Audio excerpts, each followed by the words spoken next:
Hello everybody, welcome back to heals be a tarot.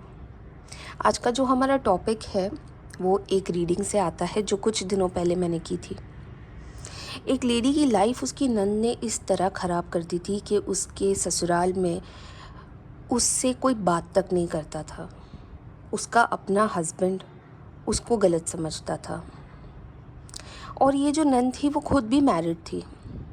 उसके ससुराल में किसी की उसके सामने नहीं चलती थी और वही चीज़ वो रिपीट करती थी अपने ही मायके में, अपनी ही भाभी का, अपने ही भाई का घर उजाड़ के उसको एक अजीब सा सेटिस्फैक्शन मिलता था। एक सुपीरियॉरिटी कॉम्प्लेक्स होता था उसको कि वो किसी चीज़ में किसी को कंट्रोल कर पा रही है। तो यदि ये चीज़ आपके साथ भी हो रही है तो आप एक बहुत ही एप्ट रीडिंग पे आए हुए हो। और अगर अभी तक आपने लाइक और सब्सक्राइब नहीं किया है तो प्लीज़ लाइक और सब्सक्राइब कर दीजिएगा ताकि आप तक बाबा जी की गाइडेंस और ऐसी रीडिंग्स के आधार पे वीडियोस आते रहें। तो आइए गणपति बापा का नाम लेके शुभ शुरुआत करते हैं। जब मैं शफल करूंगी आपको अपने ईश्वर से प्रार्थना करनी है, अपना नाम लेना है, अपनी नंद का नाम लेना है और अपना क्वेश्चन पूछना है। मैं भी आप लोगों के लिए प्रार्थना करूंगी ताकि आपकी, मेरी और मेरे कार्ड्स की एनर्जीज अलाइन हो जाए। तो आइए शुभ शुरुआत करते हैं। गणपति बापा मोरया, मंगल मूर्ति मोरया। Ganpati Bappa, Baba ji, dear universe, ah guardian angels and ah spirit animals. Baba ji, जितने भी हमारे व्यूअर्स हैं वो जानना चाहते हैं कि उनकी नंद को उनसे क्या प्रॉब्लम है, क्यों वो बार बार इनकी मैरिड लाइफ में प्रॉब्लम्स क्रिएट करती है और क्या गाइडेंस मिल सकती है। प्लीज़ इनकी मदद कीजिए Baba ji. Thank you Baba ji, thank you divine. जय नीम करोली महाराज की जय श्री राम, जय श्री राम, जय श्री राम, जय श्री राम। आशा करती हूँ आपने भी अपना प्रश्न पूछ लिया होगा। तो आइए पहला कार्ड निकालते हैं। 10 of cups, thank you Baba ji, thank you divine. The fool, okay, thank you Baba ji. High Priestess, thank you so much Baba Ji, thank you Divine. 9 of Swords, thank you Divine, thank you Baba Ji.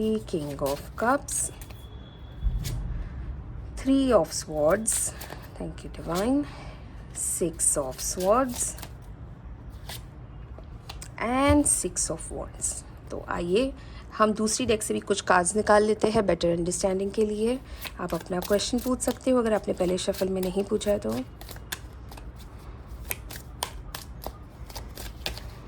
Thank you Baba ji, thank you divine. जय श्री राम, जय श्री राम, जय श्री राम, जय श्री राम।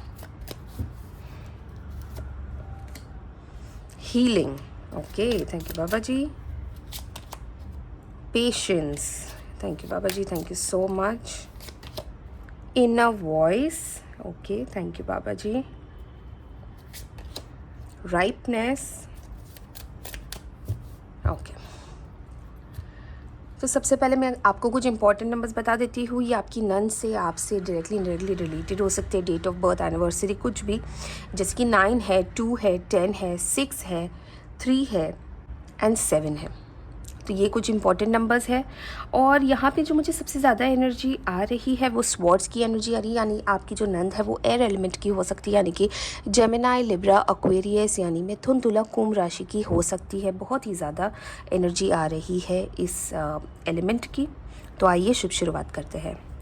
तो सबसे पहले मैं आपको बता दूं, जो काफ़ी ज़्यादा स्ट्रॉन्ग नेगेटिव एनर्जी आ रही है वो मुझे हाई प्रीस्टेस से आ रही है, जो आपकी नंद को लेके आ रही है। यहाँ पे ये जो लेडी है ना, इनको ना सच झूठ सब पता है। इनको, अगर आप ये सोचते हो कि ये बददिमाग है, बदतमीज़ है और इसको ये सब अपने ईगो के लिए कर रही है, ऐसा बिल्कुल भी नहीं है। ये सारी चीज़ें जो आपके ज़िंदगी में कर रही है, जानबूझ के कर रही है, उसको सब पता है वो क्या कर रही है। उसको उसके एक्शंस पता है, उसको ये पता है कि इसके रेपरकशंस क्या हो सकते हैं, उसको ये पता है कि अगर मैं एक लाइन बोलूँगी तो उसका जवाब क्या आने वाला है। सब कुछ, आप मानो नहीं, उसको सब कुछ पता है। उसने आपके खिलाफ जो षड्यंत्र रचा है, जिसमें आपके सास ससुर हो गए या आपकी दूसरी फैमिली मेम्बर्स हो गए, आपके हस्बैंड तक हो गए, उन सबको कंट्रोल करके रखा है। देखिए, कंट्रोल इमोशनली भी होता है, कंट्रोल एक ऑरा से भी होता है। आपकी नंद जो है उनका ऑरा बहुत ही ज़्यादा मैग्निफिसेंट यहाँ पे लग रहा है, यानी कि उनकी हमेशा से सुनी गई है घर में, उनको हमेशा से एक तराजू पे बिठा के रखा हुआ है, उनको एक पोजीशन दी हुई है, जबकि वो आपके हस्बैंड से छोटी भी हो सकती है उम्र में और बड़ी भी हो सकती है, पर यहाँ पे वो मैरिड है डेफिनेटली। ये बहुत सारी मेरी जो बहनें ये वीडियो देख रही है, उनकी जो नंद है ये सारी मैरिड नंद है, ठीक है। और इसको ना अपने घर वालों के भी चिट्ठे पता है, ठीक है, इसको कंट्रोल करना आता है उनको। बेसिकली क्या है कि इनको एक कंट्रोल चाहिए। जो रीडिंग आई थी मेरे पास और जो कार्ड्स निकले हैं ना, बहुत सारी मिलती जुलती है ये, बिकॉज़ यहाँ पे भी इस लेडी को, आपकी नंद को कंट्रोल चाहिए, उसको एक हायर पोजीशन चाहिए फैमिली में कि सब मेरी जी हजूरी करे, सब मुझे पूछ पूछ के काम करे और मैं किसी को पूछूं नहीं। मतलब वो आपको कुछ भी नहीं बताएगी, कुछ पूछेगी नहीं, बहुत प्राइवेट रहेगी, पर आपकी ज़िंदगी का हर एक चीज़ वो जानना चाहती है, हर एक फ़ैसले में टांग अड़ाना चाहती है, क्योंकि वो अपने आप को ऐसा बना चुकी है इस फैमिली में, ठीक है। जब आप घर में आए थे नए नए शादी करके, ये कहानी ही वहीं से शुरू हुई है। शादी के पहले शायद आप दोनों की बहुत अच्छी रही होगी, अच्छी कम्युनिकेशन रही होगी, भाभी भाभी करके उस लड़की के मतलब वो आपके आगे पीछे घूम रही होगी और उसने आपको कभी ये जताया नहीं होगा कि उसका कितना होल्ड है घर पे। ये सारी चीज़ें आपको शादी के बाद पता चली है, ठीक है। तो शादी के पहले तो सब कुछ एकदम रोज़ी रोज़ी था, सब कुछ बहुत अच्छा था, कि सब कुछ ऐसा ही था कि अब आप हमारे घर आ गए तो हमारी फैमिली पूरी हो गई, और ऐसी सारी बहुत सारी बातें होती है शादी के पहले लड़की को ऐसे वार्म हग्स और वार्म फील करवाने के लिए कि आप नए घर में आ रहे हो एंड हम सब आपका वेट कर रहे हैं और आप हमारे परिवार का एक अहम हिस्सा हो। तो ये सारी चीज़ें आपको बटर लगा के बताई गई थी, ठीक है। प्रॉब्लम ये हुई है कि एक तो आप शादी करके आए और आपकी और आपकी हस्बैंड की अच्छी पटने लगी। यहाँ पे मुझे 75-25 वाला रेशियो लगता है। 75% अरेंज मैरिज के लोग हैं, 25% लव मैरिज वाले लोग हैं। देखो, लव मैरिज में मैं हमेशा कहती हूँ कि एक एज मिल जाता है, हस्बैंड कहीं ना कहीं तो सपोर्ट कर ही देगा, हस्बैंड कभी ना कभी तो बोल ही देगा, आपका पक्ष ले ही लेगा, परिवार के अगेंस्ट चला ही जाएगा। मैक्सिमम केसेस में ऐसा देखा गया है। पर अरेंज मैरिज में क्या होता है ना, अरेंज मैरिज में ट्रस्ट बहुत ही एक थिन लाइन का मैटर होता है। ट्रस्ट हमेशा घर वालों पे रहता है, बाहर वालों पे नहीं। तो जब अरेंज मैरिज होती है और एक लड़की घर में शादी करके आती है, हस्बैंड और वाइफ के बीच में भी ट्रस्ट बहुत लेट डेवलप होता है, और कभी कभी तो इतनी देर हो जाती है कि मतलब गाड़ी ही छूट जाती है, ठीक है। फिर तब तक घर वाले रहे ना रहे, आप दोनों एक दूसरे के साथ रह गए, पर आपके माइंड में वो सारी चीज़ें रहेगी जो आपके हस्बैंड ने की है जब उनके पेरेंट्स थे या जब आप लोग एक फैमिली में थे, ठीक है। तो ये जो ट्रस्ट था ना, आप दोनों का बहुत ही नेचुरली एक दूसरे के साथ बैठा, ठीक है। यहाँ पे आप दोनों ने शायद शादी के बाद आपका एक बेबी भी हो गया होगा जल्द से जल्द, एंड आप दोनों ने एक बहुत ही अच्छा फ्यूचर देखा अपने फैमिली के साथ एक्चुअली, ठीक है। यहाँ पे आपके हस्बैंड को जितने आप इम्पोर्टेंट हो उतनी ही उनकी फैमिली इम्पोर्टेंट है। अनफॉर्चुनेटली यहाँ पे ब्रेन वॉश किया गया है आपके हस्बैंड का आपके खिलाफ। तो हर चीज़ तो मैं नहीं कहूँगी कि वो मानते हैं, बट विश्वास ज़रूर कर लेते हैं, ठीक है। आपको शक की निगाहों से देखते होंगे कि अगर कुछ झगड़ा हो गया कि आपने ही स्टार्ट किया है, और ये भी हो सकता है कि कई बार अगर आप सही भी थे तो भी पक्ष आपका नहीं लिया गया था आपके हस्बैंड के द्वारा। तो ये जो एक 10 ऑफ कप्स का कार्ड आया है, वैसे तो ये बहुत ही पॉजिटिव कार्ड है और पॉजिटिव ही लग रहा है, और इसीलिए मुझे गाइडेंस कार्ड भी नज़र आ रहा है कि जैसे कि आपको आपके हस्बैंड के साथ वो ट्रस्ट का जो एक फैक्टर है ना, उसको बना के रखना पड़ेगा, ठीक है। आप इतना ज़्यादा इन सारी चीज़ों में इन्वॉल्व हो चुके हो कि आप अपनी ज़िंदगी जीना ही भूल गए हो। अगर आप देखने जाओ तो आपकी पूरा दिन जो निकलता है वो इन्हीं के चक्करों में निकल जाता है, इन्हीं के पीछे निकल जाता है। जब वो औरत घर आ जाती होगी, वो हर 2-3 दिन में आ जाती होगी। हो सकता है बहुत सारी जो मेरी बहनें हैं उनकी नंदें बहुत ही आसपास रहती होगी, है ना। और जब देखो तब उनके घर में अगर कुछ भी प्रॉब्लम हुई तो वो यहाँ आ जाएगी। सास से लड़ लिया तो आ गई, हस्बैंड से लड़ लिया तो आ गई, मतलब वहाँ पे टैंट्रम फेंक के आ गई कि तुम लोग कौन हो, मेरे घर वाले बैठे हुए हैं, ये बोल के वो वापस आ जाती होगी। करेगी अपने मन का ही, जैसे ही प्रॉब्लम सॉल्व हो गया उठ के चली जाएगी। पर जब वहाँ पे प्रॉब्लम होगी तो आपके यहाँ आ जाएगी और ज़्यादा प्रॉब्लम क्रिएट करने में, और माँ बाप लगे हुए जी हजूरी करने में कि हाय मेरी बेटी, हाय मेरी बेटी करने में। ठीक है, तो हर टाइम जब वो यहाँ आती है तो कुछ ऐसा हो जाता है, कोई ऐसी प्लानिंग प्लॉटिंग हो जाती है, कुछ ऐसा हो जाता है आपके साथ जिसकी वजह से आपका दिल बड़ा दुखता है। क्योंकि आप तो उसको फिर भी अपनी छोटी बहन या बड़ी बहन मान के एक रिश्ता निभा रहे थे, पर यहाँ पे जो मुझे नज़र आ रहा है जैसे उनको ना आपसे बस नेगेटिविटी ही नज़र आ रही है।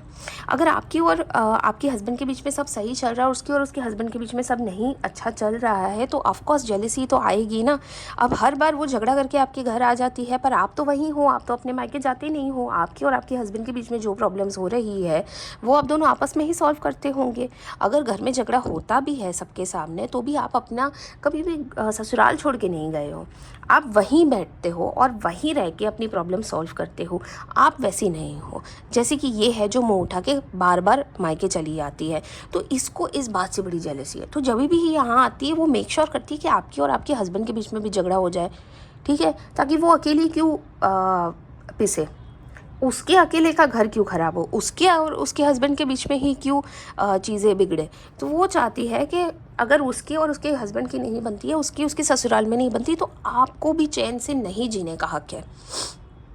देखिए बहुत सारी औरतें होती है जो एक दूसरे से ही जलती है। कहते हैं ना, एक औरत का सबसे बड़ा दुश्मन ही एक औरत होती है।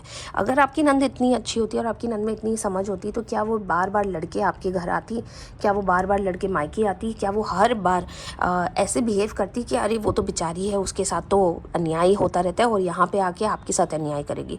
तो ऐसी औरतें भी होती है। अनफॉर्चुनेटली ऐसी औरत आपके ही घर में, आपके ही रिश्ते में आ गई है, आपके ही गले पड़ी है। यहाँ पे ये जो दो मेजर कंसर्निंग कार्ड्स है वो है 9 of swords and 3 of swords. देखिए जब एक लड़की शादी करके घर आती है तो वो चाहती है कि उसको उसी रिस्पेक्ट के साथ रखा जाए जैसे उसके घर की बेटी रहती है। अनफॉर्चुनेटली हमारे यहाँ पे जो एक रिवाज है, स्पेशली जो हम जैसे मैं रीडिंग्स में भी देखती हूँ ना, बहुओं को तो घर का मेंबर तक नहीं मानते हैं, आउटसाइडर ही मानते हैं। हमेशा मैंने यही देखा है कि तुम हमारे घर आई हो, है ना, तो तुम हमारे रीति रिवाज सीखो। चलो वो सब भी कर लिया, पर उसके अलावा क्या उसको एक ह्यूमन का दर्जा भी नहीं दे सकते आप उसको एक आउटसाइडर का दर्जा दे रहे हो। तो ये सारी चीज़ें ना आपके लाइफ में बहुत सारी हुई है आपके साथ। जैसे अगर घर के फैसले लेने हो तो आपको पूछते भी नहीं है, सब आपस में ही डिसाइड करके फैसले ले लेते हैं। तो ये सारी चीज़ें आपको बड़ा हर्ट करती है। कितना ही कुछ भी कर लो, इन लोगों के लिए सोने के हो जाओ, पर आपके लिए खड़े होने के लिए कोई नहीं है, ठीक है, आपको किसी का सहारा नहीं है। एक हस्बैंड थे जो शायद आपके पक्ष में थे, अब वो भी ब्रेन वॉश हो गए और वो भी आपके खिलाफ आके खड़े हुए। तो ये जो दर्द हुआ है आपको, ये आपको अपनों ने ही दिया है, और ये हर तरह से आया है आपको, है ना, फैमिली से आया है आपको, आपके हस्बैंड से आया है। हो सकता है जो सपोर्ट आप अपने पेरेंट्स के पास से ढूंढ रहे थे, अपने मायके वालों के पास से ढूंढ रहे थे, शायद उन्होंने भी आपको लेट डाउन किया है, इसीलिए शायद आपका दिल और ज़्यादा दुखा है। और ये सारी चीज़ें आप कहाँ ले जाओगे, किसको बोलोगे। घर की बात है तो आप भी नहीं चाहते हो कि आप अपने ही घर की बात बाहर करो, तो आप मन ही मन में रात रात भर झक्के डिप्रेशन में आके आपको समझ ही नहीं आ रहा कि ये इतनी सारी प्रॉब्लम्स जो सर पे लटक रही है उसका निवारण क्या है। उसका निवारण पता है क्या है? आपको आपके इमोशंस के ऊपर कंट्रोल करना है, आपको आपका पोजीशन दिखाना है, आपको ये बताना है कि आप उस घर में कितनी वैल्यू रखते हो, आपको ये बताना है उस औरत को, आपकी ननंद को, कि ये तुम्हारा मायका है पर ये मेरा घर है, ठीक है। आपको अपने लिए स्टैंड लेना है, आपको अपने लिए बोलना है, आपको अपनी शादी के लिए लड़ना पड़ेगा। हर चीज़ सुन के लेने वाली नहीं होती है और हर चीज़ सुन के इग्नोर करने वाली भी नहीं होती है। जितना इंसान, एक अच्छा इंसान जो होता है ना, जो दबता है लोगों की बातों से, सामने वाला इतना ही बेशर्म हो जाता है और दबाता है। तो इतना याद रखना, जब अपनी सेल्फ रिस्पेक्ट की बात आ जाए तो आपको गाइडेंस मिली है ये कि आपको अपने लिए बोलना है, हर चीज़ सुन के नहीं लेनी है। और आप देखोगे 6 महीने में ही आपको कितना फ़र्क पड़ने वाला है। यही लोग जो आपको सुना के जाते हैं, जो आपकी बेवजह गॉसिप करते हैं, दोनों माँ बेटी मिलके, वो सब बंद हो जाएगा। आप एक बार अपने लिए स्टैंड लेके अपने लिए एक आवाज़ उठा के तो देखिए, देखो सब कैसे लाइन पे आते हैं, ठीक है। तो यहाँ पे मैंने आपको बता बता दिया कि जेलेसी एक बहुत बड़ा फैक्टर है, एक कंट्रोलिंग नेचर है उनका, है ना। तो उनको ये सब करना ही है और ये वो सब करती रहेगी, पर आपको क्या करना है ये आपको बता दिया, गाइडेंस आ गई है। देखिए सबसे पहले गाइडेंस में आया है आपको हीलिंग करनी है। ये जो आप रात भर सो नहीं पा रहे हो, खा पी नहीं पा रहे हो, वज़न घटता जा रहा है, डाइजेशन इशू होने लगा है, हेयर फॉल होने लगा है, स्किन इश्यूज़ होने लगे हैं, ये सारी चीज़ों को आपको हील करनी है। हीलिंग का मतलब होता है आपको अपने माइंड को, अपने बॉडी को हील करना है, ठीक है। और इसके लिए आपको अपने ऊपर ध्यान देना है। देखो राह चलते हुए कुत्ता भौंकता रहता है तो हम सामने कुत्ते के पास भौंकने नहीं जाते, वरना कोई फ़र्क नहीं रहता है। वैसे तो कुत्ते बहुत ही वफ़ादार होते हैं, तो ये बहुत ही गलत एक एग्ज़ाम्पल हो गया, बट कहने वाले कहते हैं तो मैं बोल रही हूँ। तो जितना हो सकता है अपने माइंड को पॉजिटिव रखिए, अपने आप पे ध्यान दीजिए, अपने करियर पे ध्यान दीजिए अगर आप वर्किंग वुमन हो, और अपने आप पे ध्यान दीजिए, अपने रिश्ते पे ध्यान दीजिए, अपने बच्चों की परवरिश पे ध्यान दीजिए। बच्चे जब ऐसे घर में पलते बढ़ते हैं वो वही देखते हैं और वही सीखते हैं। क्या आप चाहोगे कि आपका बच्चा अगर लड़का है बड़ा होके ऐसे ही रहे? क्या वो आप नहीं चाहोगे कि वो अपनी बीवी को इम्पोर्टेंस दे? क्या आप चाहोगे कि वो एक ऐसी लड़की को घर ले आए और उसकी ज़िंदगी तबाह कर दे? जो आपके साथ हुआ है, क्या आप चाहोगे किसी और की बेटी के साथ ऐसा हो? बिल्कुल नहीं ना। तो आपको आपके बच्चों की परवरिश के ऊपर भी ध्यान देना है, ताकि ये जो नेगेटिविटी है वो आपके बच्चों तक ना पहुँच पाए, ठीक है। तो अपने ऊपर ध्यान देना है, अपने ऊपर हीलिंग करना है। सबसे अच्छी बात है मेडिटेशन करना, तो प्लीज़ मेडिटेट कीजिए। पेशेंस यहाँ पे आया है। देखिए आपने अभी तक ना बहुत पेशेंस रखा है, मुंह बंद रखा है, सब सहा है, गलती हो ना हो माफ़िया मांगी है, तो आपने पेशेंस रखा है, आपने बहुत ज़्यादा संयम रखा है, बहुत धैर्य रखा हुआ है अपने ऊपर। पर देखो कहते हैं ना कि जब तक आप बोलोगे नहीं तब तक सामने वाला बोलता ही रहेगा, तो आपको बोलना पड़ेगा। एक बार बोल दो और फिर देखो कितनी चेंजेस आते हैं, ठीक है। अब ये राइपनेस हो गया है, मतलब अब बहुत हो गया है, अब लेके भी ना बहुत हो गया है, अब सुन के भी बहुत हो गया। अब आपको ना अपनी जगह इस्टेब्लिश करनी पड़ेगी और सामने वाले को उसकी जगह दिखानी पड़ेगी कि कुछ एक बाउंड्रीज़ होते हैं हर एक रिश्ते में, कि वो आप पार नहीं कर सकते, ठीक है। पर आपको वो बाउंड्री सेट करनी पड़ेगी, आपको वो लाइन ड्रॉ करनी पड़ेगी आपकी नंद के साथ, कि ये मेरी लाइन है, इसको आप पार नहीं करोगे, ये मेरी ज़िंदगी है, ये मेरी शादी है। हाँ आप आइए, आपके पापा का घर है, आपकी माता का घर है, आपका घर है, आप आइए, आपको जो करना है कीजिए, पर मेरी लाइफ से आपका कोई लेना देना नहीं है। तो आपको वो लाइन ड्रॉ करनी पड़ेगी। देखिए यहाँ पे ये भी नज़र आ रहा है कि आपकी थर्ड आई अवेकनिंग हो गई है, यानी कि अब आपके सर के ऊपर से पानी तो ज़रूर निकल गया है और आप उस माइंडसेट में तो ज़रूर आ गए हो कि अब इसको मैं छोड़ूंगी नहीं, ठीक है। तो ये जो माइंडसेट है ना, ये आपको करना है, पर आपको अपना स्टैंडर्ड नहीं गिराना है। आप सामने वाले के स्टैंडर्ड पे घिर के उसको नीचा नहीं दिखाओगे, आप अपनी डिग्निटी को मेंटेन करोगे, आप अपने स्टैंडर्ड्स को मेंटेन करोगे। सामने वाला कितना ही घिरा हुआ क्यों ना हो, हमें उस घिरे हुए लेवल पे नहीं जाना है। तो आप जो भी बोलिएगा स्पष्ट बोलिएगा, एकदम वर्ड टू वर्ड बोलिएगा, पर उसमें ऐसा होना चाहिए कि आपकी बढ़ाई भी हो गई और सामने वाले की इंसल्ट भी हो गई, उसको पता भी नहीं चला, फिर वो बाद में सोचता रहे कि क्या हुआ था। तो बस अपने स्टैंडर्ड्स का ध्यान रखना है, क्योंकि हमें किसी के लेवल पे घिरने की ज़रूरत नहीं है। तो आइए देखते हैं कि आपके लिए क्या गाइडेंस आई है इस साल के लिए, आपकी और आपकी नंद के रिश्ते को लेकर। जय श्री राम, जय श्री राम, जय Shri Ram. Queen of wands, night of cups.